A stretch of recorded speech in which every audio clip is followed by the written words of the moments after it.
Chapter 12. The Lord sent Nathan to David. When he came to him, he said, There were 2 men in a certain town, one rich and the other poor. The rich man had a very large number of sheep and cattle, but the poor man had nothing except one little ewe lamb he had bought. He raised it, and it grew up with him and his children. It shared his food, drank from his cup, and even slept in his arms. It was like a daughter to him. Now a traveler came to the rich man, but the rich man refrained from taking one of his own sheep or cattle to prepare a meal for the traveler who had come to him. Instead, he took the ewe lamb that belonged to the poor man and prepared it for the one who had come to him. David burned with anger against the man and said to Nathan, As surely as the Lord lives, the man who did this deserves to die. He must pay for that lamb 4 times over, because he did such a thing and had no pity. Then Nathan said to David, You are the man. This is what the Lord, the God of Israel, says. I anointed you king over Israel, and I delivered you from the hand of Saul. I gave your master's house to you, and your master's wives into your arms.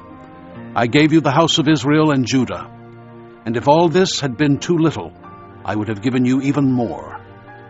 Why did you despise the word of the Lord by doing what is evil in his eyes?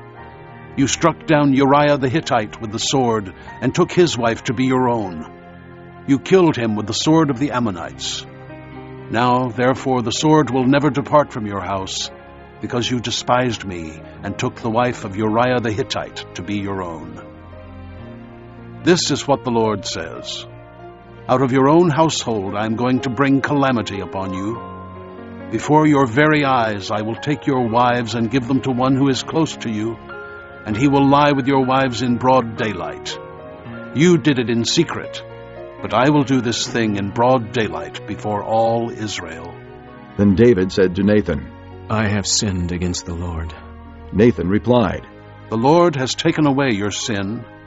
You are not going to die.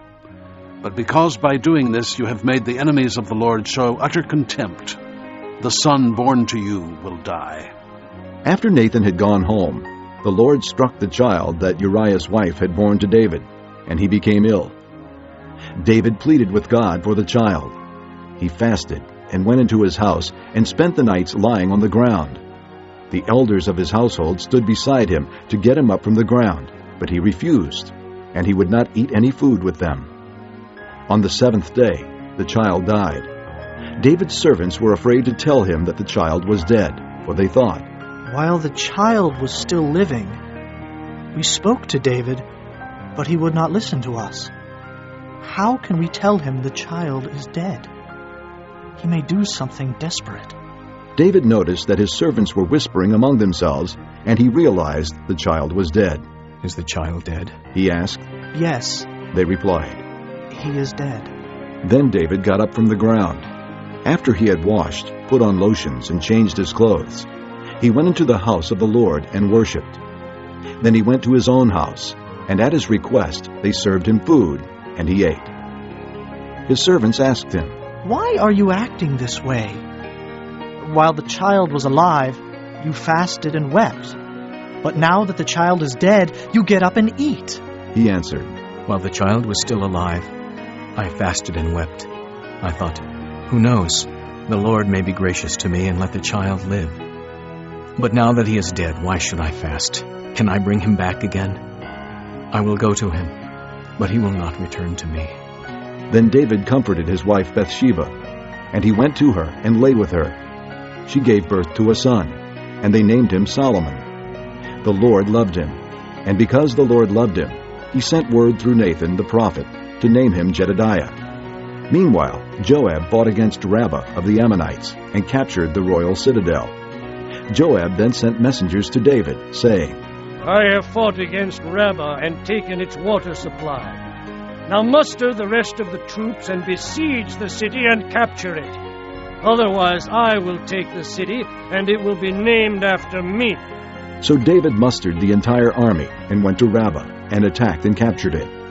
He took the crown from the head of their king. Its weight was a talent of gold, and it was set with precious stones, and it was placed on David's head.